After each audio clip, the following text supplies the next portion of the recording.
You ask Tiger to solve. This deals with linear equations with one unknown. The final result is b equals -2/5. Let's solve it step by step. Isolate the b. Multiply both sides by inverse fraction 2/-13.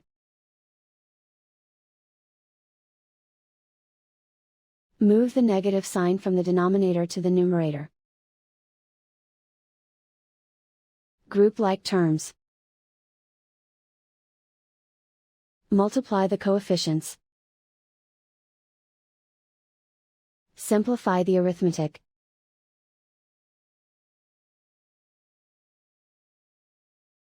Move the negative sign from the denominator to the numerator. Multiply the fractions. Simplify the arithmetic.